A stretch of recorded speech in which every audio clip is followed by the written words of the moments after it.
Vamos a ver en esta presentación entonces lo que son las interacciones negativas, que en general las podemos nombrar a todas estas interacciones como competencia, ¿vale? Siempre va a haber competencia por algo en este tipo de interacciones. Por ejemplo, los miembros de esta población pueden competir por los mismos sustratos, es decir, por los mismos alimentos, porque ocupan el mismo nicho o el mismo espacio ecológico. Entonces, si un organismo de esta población aprovecha esa molécula, esa sustancia, como alimento, no va a estar disponible para otra. Entonces, por eso viene generalmente eh, estas relaciones negativas o de competencia. Por ejemplo, en los hábitats naturales es muchas veces común encontrar bajas concentraciones de nutrientes. Entonces esto hace que haya una mayor competencia, ¿no? Si hay abundancia, pues nadie se va a pelear por esos recursos que existan, pero como muchas veces hay una baja concentración de esos nutrientes, va a haber competencia, o puede ser también por un efecto de una elevada densidad, es decir, que haya muchos organismos en un pequeño espacio y entonces tenga que competir por los recursos que haya a su alrededor, ¿sale? Dentro de estas interacciones, obviamente vamos a hablar, por ejemplo, de lo que es la depredación, por ejemplo, el antagonismo, que es otra de las interacciones de este tipo, o también podemos hablar, además de estas, del parasitismo. Entonces, realmente, digo, no son muy complicadas de definir, ¿no? Tenemos, yo creo que una idea bastante clara de lo que es una competencia, de qué es la depredación, de lo que es un parasitismo, pero ahorita vamos a irlas definiendo poco a poco y en la sesión que nos reunamos en Skype, pues vemos algunos ejemplos que ustedes hayan investigado. Entonces, la competencia representa una relación negativa entre las dos poblaciones, eh, ya que pues su supervivencia y su crecimiento se ven perjudicadas al estar luchando, al estar preocupados, vamos a decirlo así, por ganar los recursos que están ahí para que el otro no se los quite, pues entonces va eso a perjudicar su crecimiento y su desarrollo. Entonces, generalmente, pues observamos esto, les decía, competencia por los recursos, por los alimentos, por los sustratos, cuando hay una alta densidad poblacional o cuando los recursos son muy escasos. Y entonces, el que va ganando los recursos va a ir suprimiendo entonces el crecimiento del otro, ¿no? Entonces, el que es más gandalla le va a ir quitando los recursos al otro, que a lo mejor no es tan apto, que a lo mejor no es tan eficiente para aprovechar esos recursos y entonces va a ir perdiendo esa batalla, ¿no? Entonces, esa competencia es lo que va a ocasionar. Entonces, ya les había puesto el ejemplo de la flora, bueno, ya no se dice flora, la microbiota intestinal, es decir, los microorganismos que tenemos habitando, por ejemplo, en nuestro tracto digestivo, en nuestro intestino. Una de las formas en cómo nos defienden de ataques de microorganismos patógenos que nos puedan ocasionar algún daño es precisamente por competencia, porque como ellos ya están ahí instalados en el intestino, ellos ya ya están acostumbrados, ya están habituados a esas condiciones y entonces cuando llega un nuevo organismo, un patógeno por ejemplo, y se quiere instalar ahí, pues estos les ganan la competencia, les ganan los nutrientes, les ganan inclusive el hábitat como ya está colonizado. Entonces, esa competencia va a generar que el otro organismo no pueda desarrollarse, va a suprimir su crecimiento. Entonces, la competencia, ya se los comentaba, tiene lugar cuando las poblaciones usan el mismo recurso, por ejemplo, nutrientes. Si se alimentan de lo mismo, pues entonces van a competir por ese alimento. Si los organismos que viven ahí en ese hábitat se alimentan en cosas diferentes, pues no va a haber competencia por el alimento, porque cada quien va a tener lo suyo. Sin embargo, a pesar de eso, sí puede haber una competencia por el hábitat, por el espacio, ¿sale? Porque están conviviendo en el mismo entorno. Entonces, no necesariamente tiene que ser por el alimento, pero sí puede ser por el espacio, ¿sale? O a veces por las dos, ¿no? Por espacio, alimentos u otro tipo de recursos que pueda haber, ¿no? A lo mejor agua, a lo mejor algún otro recurso. Por ejemplo, en nutrientes podemos hablar de los nutrientes más importantes o los elementos más importantes como carbono, nitrógeno, fósforo, oxígeno, que necesitan las células en mayor proporción. Obviamente también algunas otras cosas que se requieren y que pueden competir por eso los organismos, pero que son en menores proporciones, como por ejemplo factores de crecimiento, elementos trazas como minerales como hierro, magnesio, algunas otras cosas. Entonces, por eso se va a dar esta competencia principalmente, por estas dos cuestiones, alimento o recursos y espacio. Esta competencia puede dar lugar a una exclusión, como dice allá en la diapositiva, es una exclusión competitiva. ¿A qué se refiere a esto? Cuando los organismos están estrechamente relacionados o interactuando de manera estrecha, pero compiten o hacen interacciones por una competencia, esto puede ocasionar que hay una separación de esas poblaciones, porque se dan cuenta que al estar viviendo en el mismo nicho, en el mismo espacio ecológico, no les va a favorecer, porque al final de cuentas, además de que están compitiendo, una de ellas puede ser eliminada por la otra. Y entonces, para evitar esa competencia, para incrementar su posibilidad de supervivencia, pues van a tender a separarse. Obviamente siempre y cuando sea posible, ¿no? A veces no habrá opción más que estar interactuando de forma muy estrecha en el mismo espacio, en el mismo nicho, y entonces pues sí se va a dar esta competencia, ¿no? Pero cuando hay la posibilidad, sí se puede presentar este fenómeno de exclusión competitiva, es decir, que se separen esas poblaciones para evitar esta interacción negativa.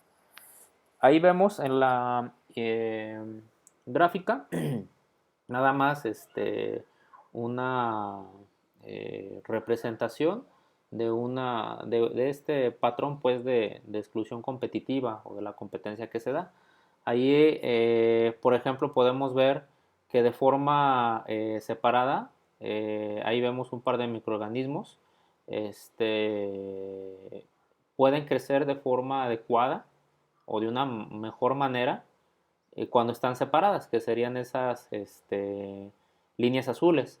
Pero cuando están en una combinación, los ponemos a crecer juntos, entonces va a bajar, que son las líneas amarillas, ese crecimiento o esa velocidad de crecimiento va a bajar, que son esas líneas anaranjadas que se ven ahí. Entonces, eso nada más es una representación gráfica de cómo observaríamos que se afecta el crecimiento cuando hay esta competencia. Les decía, esta exclusión competitiva se va a conseguir cuando haya posibilidades de ello, cuando los organismos se puedan separar. Cuando les decía, a veces pues no existe esa posibilidad y tienen que convivir y estar en esa relación, en ese mismo nicho, en ese mismo ecosistema. Y entonces no se va a dar esta exclusión competitiva y lo que va a terminar pasando es que esa competencia pueda hacer que alguno de los organismos acabe siendo eliminado, ¿no? Por el otro. Por ejemplo, esto lo vemos en unos sistemas que llamamos quimiostatos. Los quimiostatos son sistemas en donde el área, el nicho, el espacio está delimitado. Es decir, hagan de cuenta que ustedes ponen, o a lo mejor habrán escuchado este ejemplo de algún anime. Ahorita me acuerdo del anime de Darwin's Game. A lo mejor lo han visto. Es un anime que salió recientemente, acaba de terminar pues la primera temporada, no sé si vayan a sacar otro, el manga todavía está, en donde hablan acerca de el insecto más fuerte, una cosa así, ¿no? En donde meten en un frasco muchos insectos venenosos y entonces el más fuerte es el que va a ganar. Entonces, algo así es el quimiostato. Hagan de cuenta que ustedes tienen un frasco en donde van a meter organismos, pueden ser microorganismos, por ejemplo, y finalmente los que estén mejor adaptados o los que tengan mejores aptitudes para sobrevivir en ese espacio van a acabar eliminando a los otros, a los más débiles, a los menos adaptados. Y entonces eso es un quimiostato, espacio restringido, un espacio confinado este, con recursos finitos, ¿vale? Que se van a terminar en un momento. Entonces, en esas condiciones limitantes, solo una población pues va a sobrevivir. Las otras entonces van a ser excluidas del sistema, van a ser eliminadas.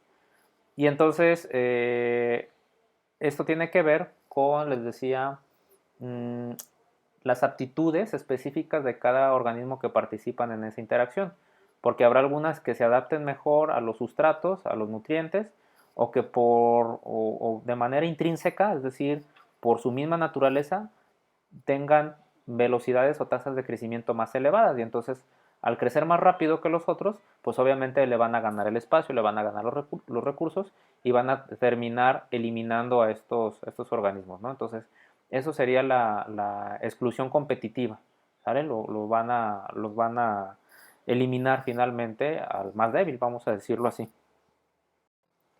Existe una teoría llamada de la competencia basada en los recursos. Esta teoría dice que eh, los organismos pueden tener obviamente entre diferentes especies eh, diferencias entre la preferencia o entre la capacidad que tengan para consumir esos recursos.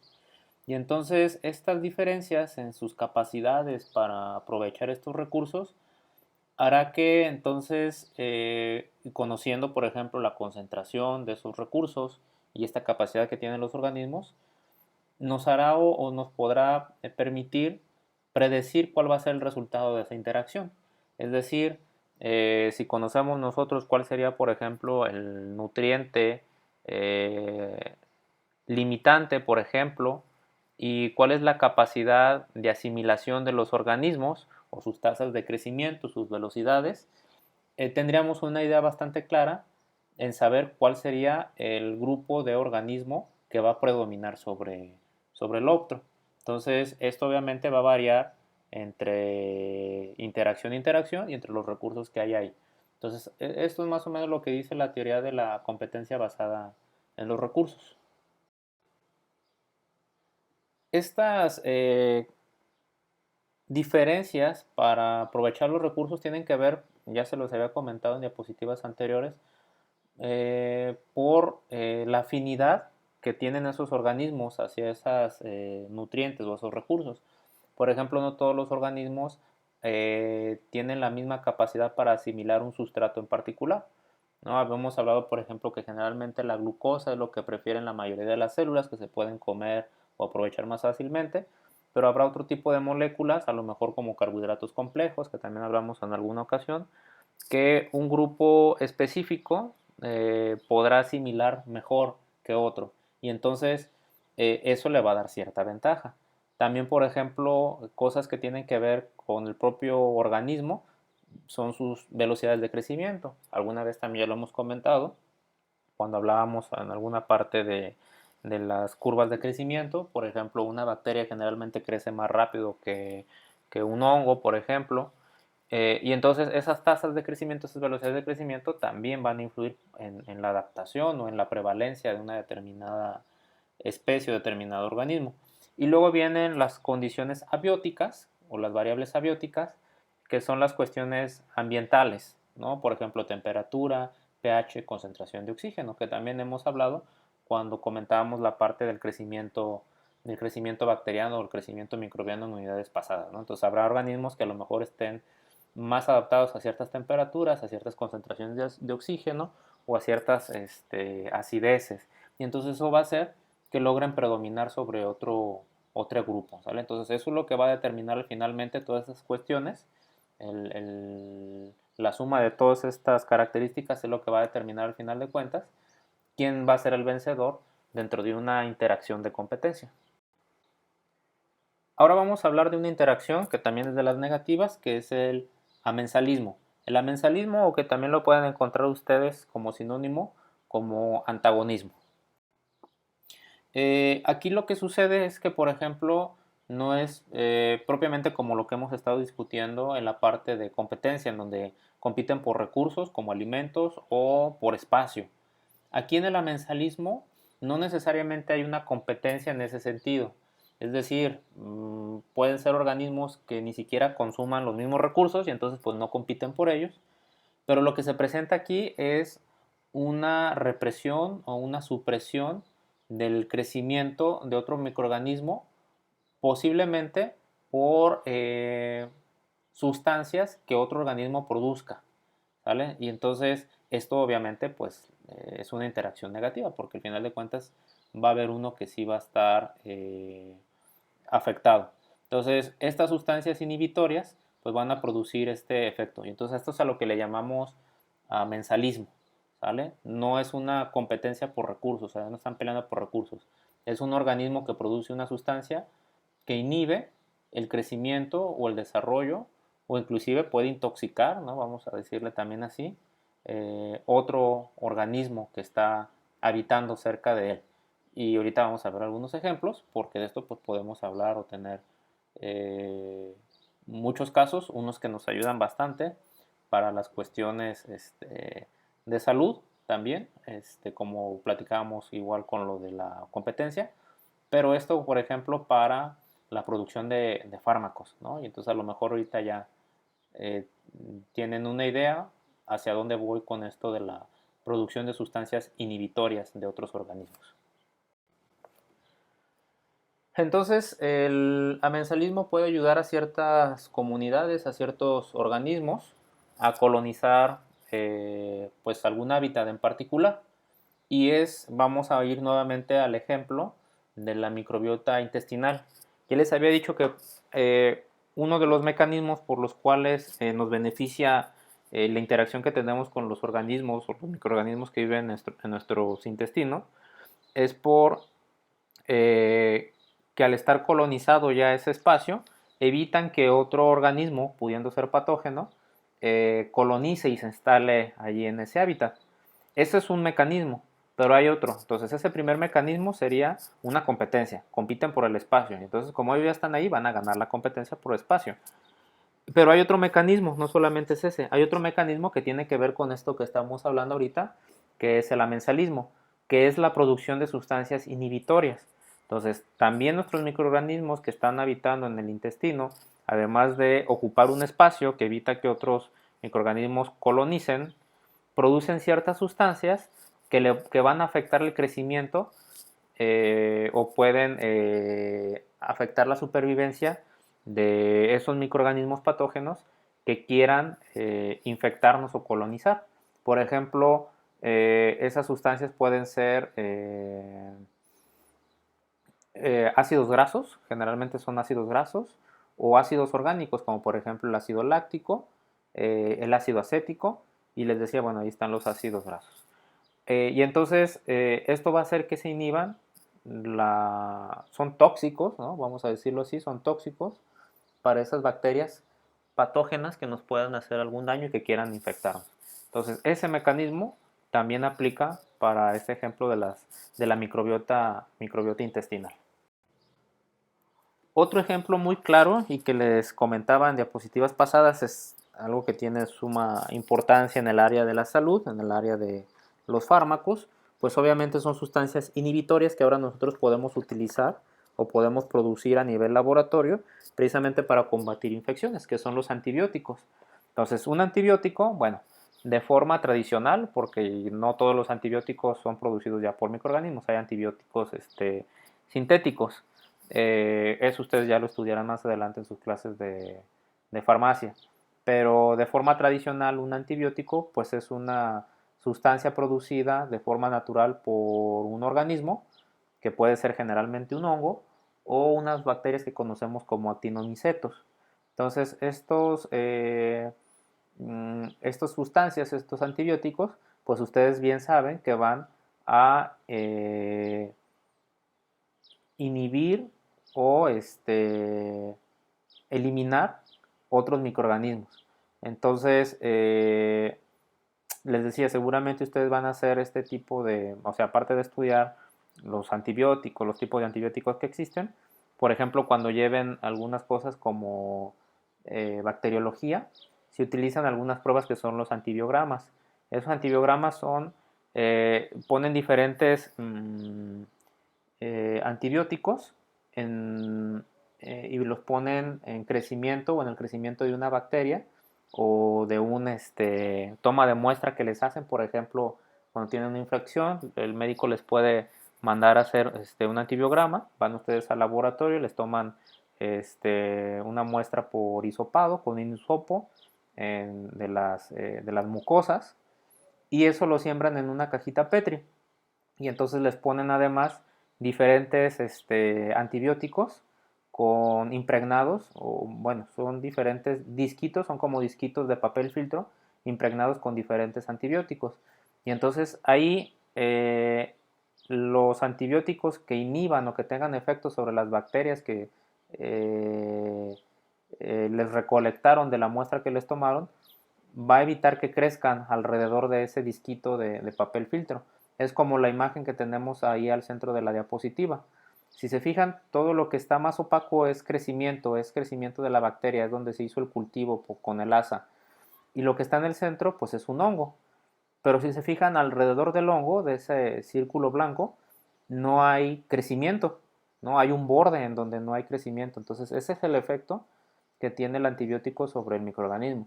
Y eso fue lo que vio precisamente el microbiólogo Alexander Fleming, ya hace más de, ¿cuánto será? Hace ya más de 70 años, que observó él que en algunas cajitas Petri él tenía, en sus cultivos de bacterias, tenía estos crecimientos de hongos y veía que donde había estos hongos se inhibían los crecimientos de los cultivos que él había hecho de esas bacterias. Y entonces se preguntó, bueno, ¿qué está pasando aquí? ¿Por qué se inhiben?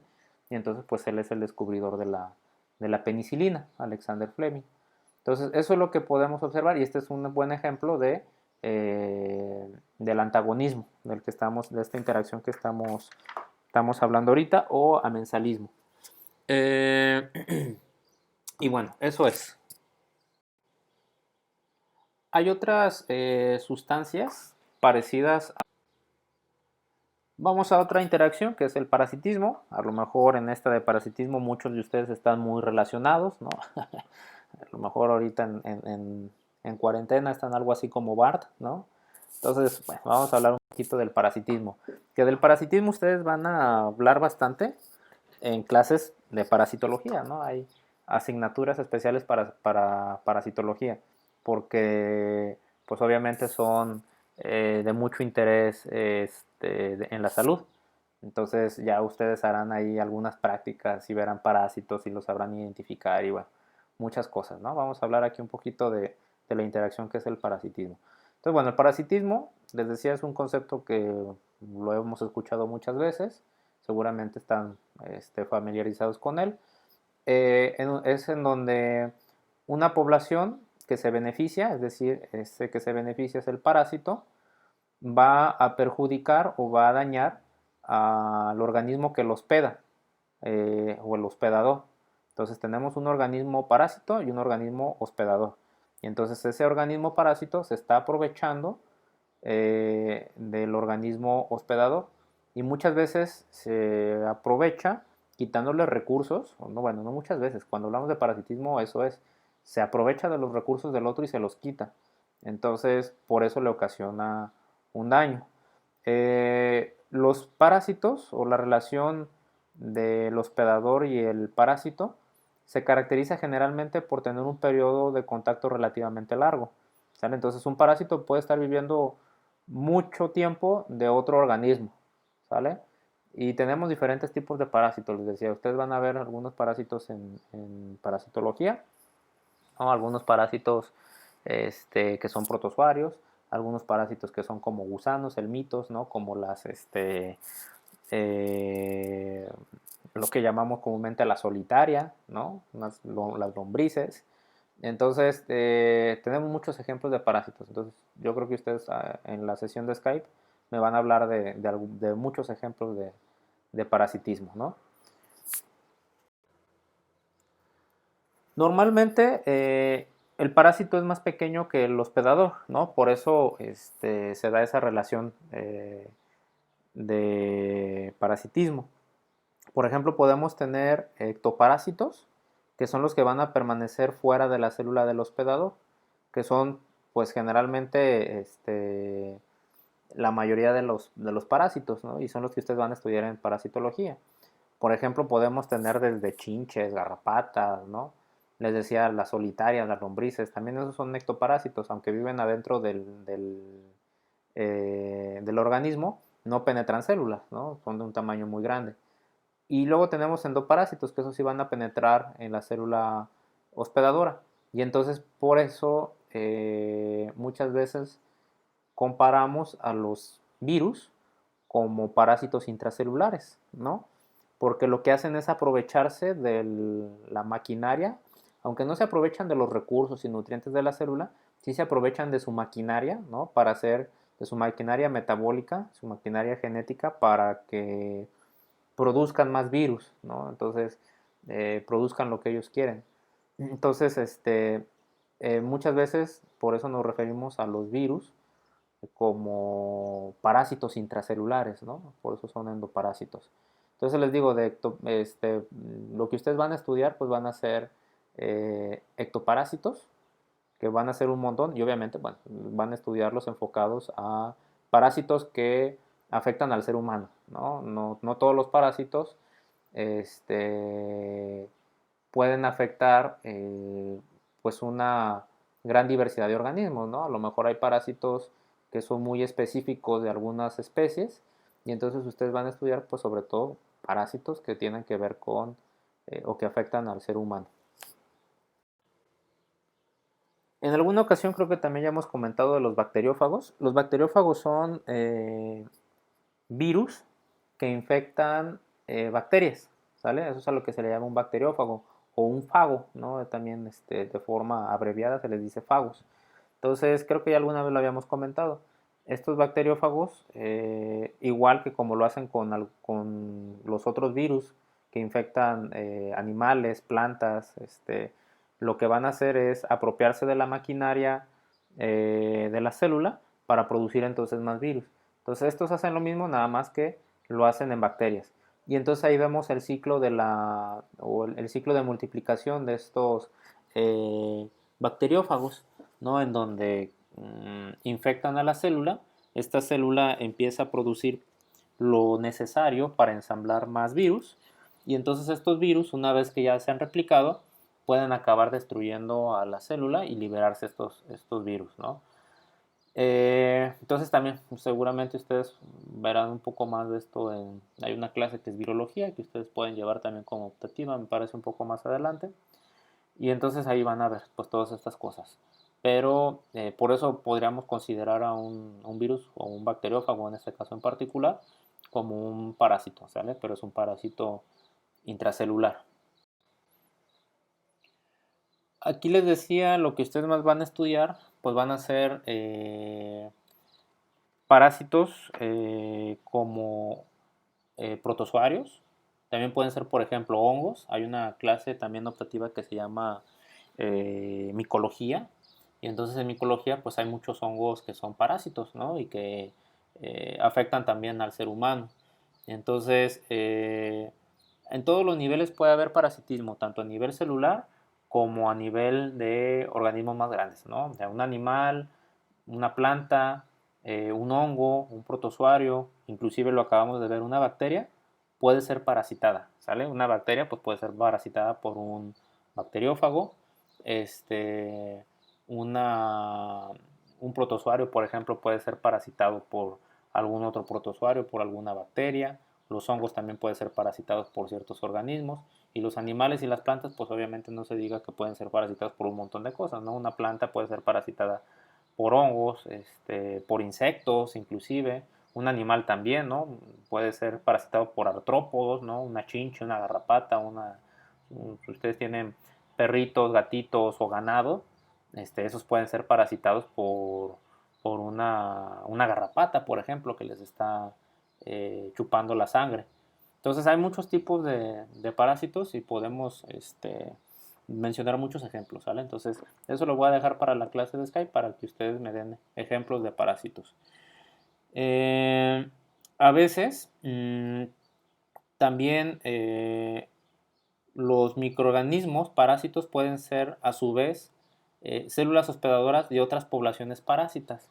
Es decir, es parásito sobre parásito acá prácticamente, ¿no? Entonces esto es lo que se le conoce como hiperparasitismo, ¿no? Entonces, estas relaciones, pues así se pueden dar, ¿no? Lo que les comentaba, o lo que comentábamos en clases pasadas, estas interacciones son muy complejas y no es que estén aisladas, sino que pueden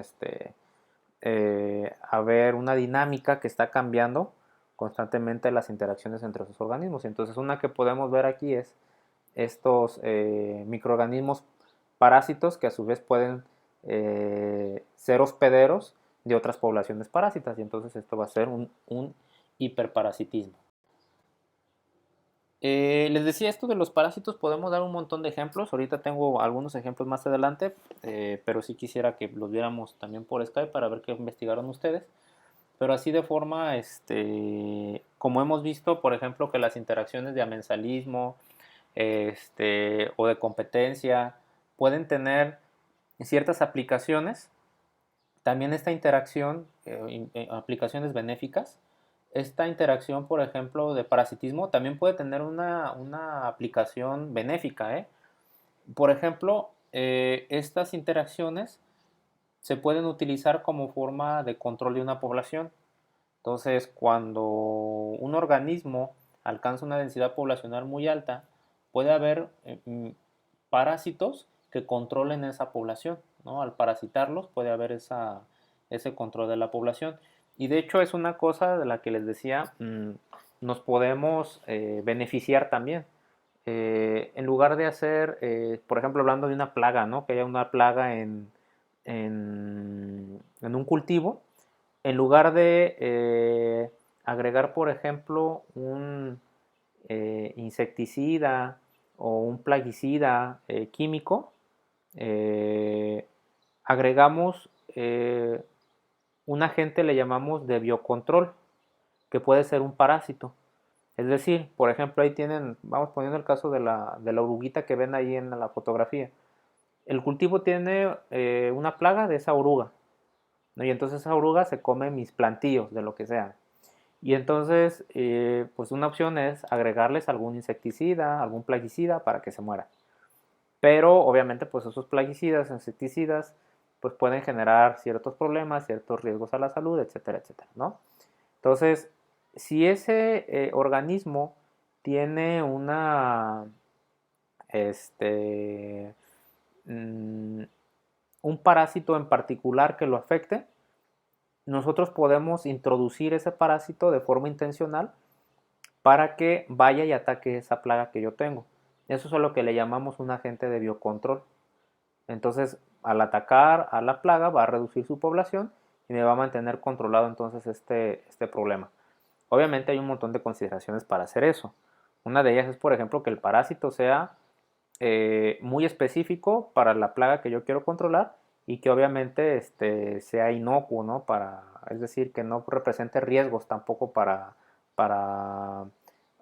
otros organismos, porque si no, pues se convierte nuevamente en un problema. Entonces, eso es uno de los ejemplos que podemos tener en estas cuestiones de biocontrol. Aquí, por ejemplo, miren, les digo, hay un montón de ejemplos de esto. Vamos a discutirlos. Me gustan mucho estos temas para discutir estas cosas. Por ejemplo, aquí lo que tenemos es una especie como de chinche, ¿no? Es un insecto. Y ven ese como algodoncito que tiene en las patas, por ahí en el tronco, en las alas. Ese es hongo, ¿no? Es hongo que está creciendo desde adentro del insecto. Ese hongo se llama Beauveria baciana.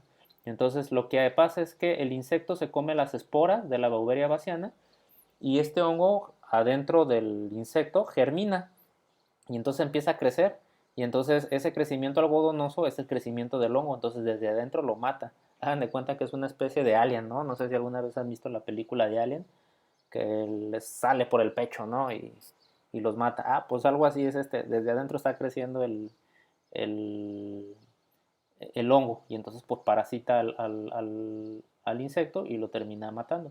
Y entonces ustedes pueden, ¿no? Y sí existen estas aplicaciones, eh, agregar un preparado de esporas de Beauveria baciana a sus cultivos y entonces el insecto se come estas esporas de Beauveria baciana y entonces cuando las esporas germinan, empieza a crecer el hongo y va a matar a los insectos.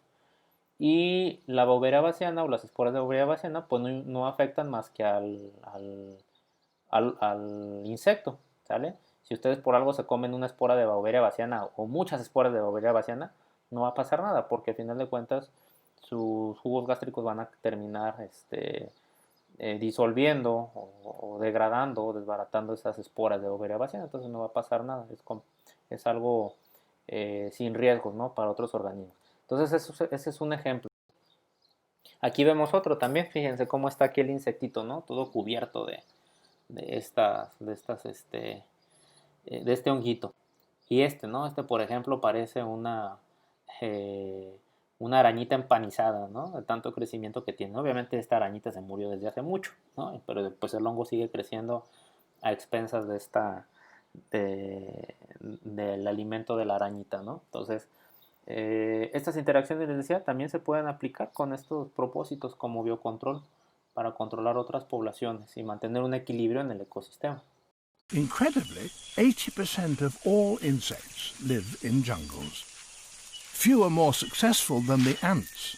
There can be 8 million individuals in a single hectare. But jungle ants don't have it all their own way.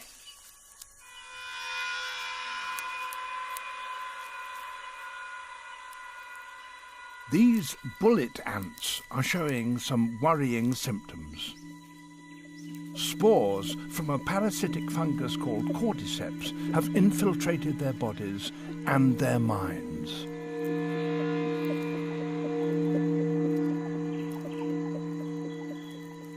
Its infected brain directs this ant upwards. Then, utterly disorientated, it grips a stem with its mandibles. Those afflicted that are discovered by the workers are quickly taken away and dumped far away from the colony. It seems extreme, but this is the reason why. Like something out of science fiction, the fruiting body of the cordyceps erupts from the ant's head.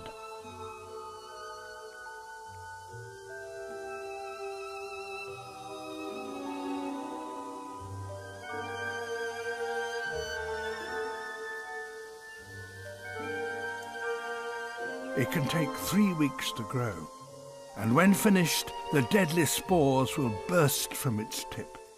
Then any ant in the vicinity will be in serious risk of death. The fungus is so virulent it can wipe out whole colonies of ants. And it's not just ants that fall victim to this killer. There are literally thousands of different types of cordyceps fungi, and remarkably, each specializes on just one species.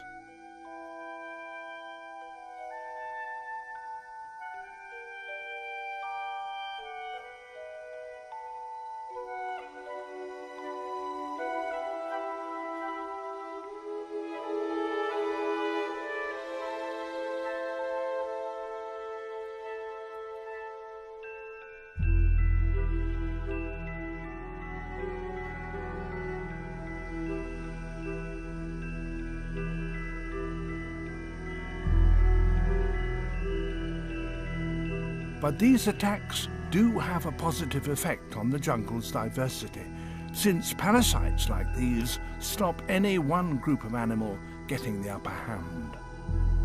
The more numerous a species becomes, the more likely it will be attacked by its nemesis, a cordyceps fungus. Aquí hay un video, sí, creo que sí se puede reproducir, ahorita lo pongo, déjenme ver. Sí, sí se puede reproducir. Este también es para representar parasitismo, fíjense. Este es otro hongo, se llama Cordyceps. Aquí, estas hormigas, si se fijan, se están llevando a otro insecto que se murió, ¿no? Las hormiguitas, pues obviamente se comen algunos insectos, pero lo que sucedía con este insecto es que estaba infectado por este hongo que se llama Cordyceps. Y entonces infecta a otras hormigas, ¿no? Infectó esta, por ejemplo, esta hormiguita que... La última interacción de la que vamos a hablar es la depredación, que seguramente pues ustedes habrán escuchado también muchas veces. Es una interacción con la que también estamos familiarizados. La depredación tiene lugar cuando un organismo, que es el depredador, traga o ingiere otro que va a ser la presa. Generalmente esta interacción pues es de corto plazo, no es como el parasitismo, que un parásito puede estar viviendo mucho tiempo con su hospedador. Aquí no, aquí pues el tiempo va a ir en función en lo que la presa en la que el depredador tarda en capturar a la presa, ¿no? Y que se lo come. Entonces pues no es una relación de largo plazo. Y generalmente pues el depredador es de mayor tamaño, precisamente pues porque se lo tiene o es el propósito de la depredación pues es generalmente la alimentación, ¿no? Comerse a la presa. Esta interacción de la depredación la podemos ver pues modelada por algunas simulaciones, como el modelo de Lotka-Volterra, que lo que vemos es estas fluctuaciones entre la densidad poblacional de las presas. ¿Por qué?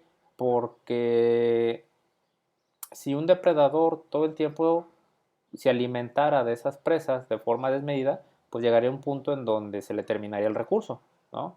Entonces, de forma inteligente, los depredadores permiten que esas poblaciones, que son sus presas, se regeneren, incrementen nuevamente la población para que vuelvan entonces a consumirlas, ¿no? Entonces, en lo que el depredador reposa, las poblaciones de presa van a incrementarse para luego entonces el depredador volverse activo, alimentarse, va a bajar esa población y luego descansa nuevamente para que se incremente la densidad de la presa. Y así vamos a ver esas oscilaciones que podemos ver ahí en la gráfica. Por ejemplo, con la liebre, ¿no? Vemos esa liebre que incrementa la población, su densidad de población, el número de individuos, pero es depredada por el zorro y entonces baja esa población, ese número de individuos, pero entonces el zorro deja de consumir, nuevamente hay una proliferación de las liebres y entonces el zorro puede volver a consumir y así sucesivamente se cumple este ciclo con estas fluctuaciones que vemos en la gráfica. También podemos tener un modelo como el de Gauss. Este modelo de Gauss pues es precisamente como una campana de Gauss. Aquí en el ejemplo donde vemos pues hay un par de microorganismos, un par de protozoarios que se introducen en un ambiente o en un sistema controlado, ¿no? Como para medirlos y se hace esta curva. Y entonces observamos, por ejemplo, que la presa tiene una determinada densidad poblacional, una determinada cantidad de individuos, que es esa línea negra, y luego aparece el depredador, o nosotros introducimos ese depredador, que en este caso es el Didinium nasotum, que eh, es depredador del paramecium. Entonces, cuando introducimos nosotros este microorganismo, el paramecium empieza a bajar su población, su densidad poblacional. Fíjense cómo baja la curva. Entonces, ese es el modelo de Gauss, una campana precisamente, que es también lo que vemos aquí, nada más está un poquito más de la misma gráfica, nada más nos acercamos a una de las partes mm, de la curva que veíamos y entonces cuando baja la población de este paramecium, entonces el dininium también se queda sin alimento y entonces empieza a bajar también su número, su población de individuos. Y entonces los paramecios que alcanzaron a sobrevivir pueden proliferar nuevamente y y puede incrementar nuevamente la densidad poblacional o el número de individuos de esa población. Y nuevamente vemos entonces cómo esa línea negra comienza a incrementar, cuando la línea roja, que es la del depredador, pues comenzó a disminuirse por esa falta de alimento. Y entonces vamos a ver nuevamente esa fluctuación como la que veíamos en el primer modelo de Lotka-Volterra, en donde vemos esas fluctuaciones, ¿no? el depredador consume a la presa, se acaba el alimento y entonces también empieza a bajar la población del depredador, lo que genera que los pocos que hayan sobrevivido o los individuos que hayan sobrevivido de las presas vuelven a proliferar, vuelven a incrementar su cantidad de individuos y entonces el depredador se puede volver a alimentar y así sucesivamente está esta interacción fluctuando, ¿no? Entonces eso es lo que sucede en el ambiente, ¿no? En el ecosistema. Así es como se están regulando las poblaciones por medio de estas interacciones. Entonces, bueno, aquí las relaciones de depredación cuando son muy intensas, cuando no hay un control, entonces pues sí pueden conducir a la extinción de las poblaciones, ¿no? Por ejemplo, que es lo que los humanos hacemos. O sea, los humanos consumimos recursos, ¿no? Estamos acabando los recursos, no permitimos que haya muchas veces esa recuperación de las poblaciones y entonces pues eso eventualmente puede llevar a una extinción, ¿no? Porque si nos acabamos de lo que nos alimentamos, nos estamos perjudicando nosotros mismos, ¿no? Es como, dirían algunos, escupir hacia arriba, ¿no? O darse un balazo en el pie, porque al perjudicar a la presa de una forma muy severa e intensa, nos perjudicaríamos también a nosotros. Entonces, la forma de controlar esto es a través de un mecanismo de retroalimentación negativa. ¿Se acuerdan que ya vimos mecanismos de retroalimentación negativa? Y les decía que no solamente se aplican a nivel celular, a nivel metabólico o a nivel del funcionamiento de la célula, sino también lo podríamos extrapolar a otros aspectos de la biología, como ahora que estamos hablando de las interacciones. Entonces, esta retroalimentación negativa es lo que veíamos con los modelos anteriores. Cuando disminuye la población o la cantidad de la presa, pues también disminuye la cantidad del depredador. Y luego esto genera, la disminución del depredador genera que entonces las poblaciones de la presa se puedan regenerar y entonces nuevamente se alimenta la presa y luego viene otra vez esta disminución, perdón, se alimenta el depredador y luego viene otra vez esta disminución de la presa y así sucesivamente, ¿no? Entonces es una retroalimentación negativa que sigue este sistema. Y esto, bueno, lo que les decía, si una se ve eliminada completamente, pues las dos van a ser gravemente perjudicadas, ¿no? Un ejemplito así muy sencillo también, les digo, vamos a ver los que ustedes investigaron, pero un ejemplo de esto de la depredación que también puede servir para hacer algunas cuestiones de biocontrol,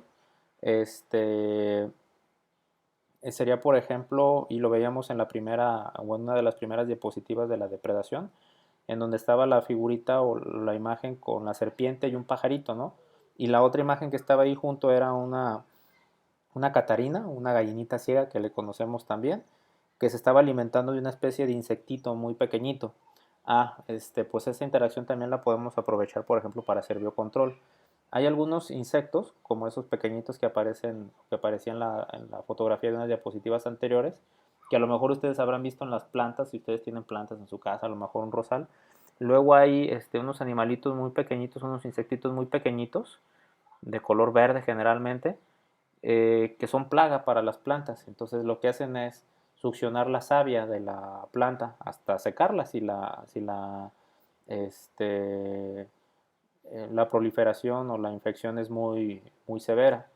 Entonces hay estas gallinitas, estas catarinas ciegas, estas gallinitas ciegas, estas catarinas, lo que son depredadoras naturales de esos animalitos, de esos insectitos. Entonces, en lugar también de, por ejemplo, añadir un insecticida, un plaguicida a esos cultivos, se podrían liberar, por ejemplo, eh, colonias o cantidades de individuos de estas gallinitas o de estas catarinitas para que se coman a esos insectitos. Y entonces van a eliminar a la plaga, ¿no? Eso es esa es una ese es un ejemplo de biocontrol que podemos utilizar pues para beneficio propio, ¿no? Entonces hay un montón, por ahí hay un capítulo de Los Simpson también que me recuerda mucho a esto, al biocontrol. Voy a buscarlo a ver si lo tengo y se los pongo, ¿no? Está nada más ese fragmento porque está curioso pues cómo lo manejan y ciertamente cómo se nos puede salir de control si nosotros no tenemos cuidado de tener ciertas consideraciones. Por ejemplo, yo podría añadir, les decía, estas catarinas, pero si no tengo cuidado, a lo mejor esas catarinas después se me convierten en una plaga, ¿no? Entonces, porque estoy introduciendo ahí un agente a lo mejor extraño al ambiente. Pero bueno, voy a buscarlo a ver si lo tengo. Y ya con eso terminamos ahora sí que esta presentación y todos los temas del programa, ¿sale? Vamos aquí. Entonces, uno de los efectos que tiene esta Cordyceps es que afecta el sistema nervioso de las hormigas. Entonces, fíjense cómo la hormiga empieza a tener un comportamiento muy extraño. Miren, ya no se puede agarrar muy bien, parece que anda así como que media borracha la hormiguita.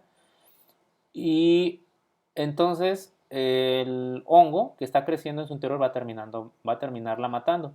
Miren, aquí ya se murió.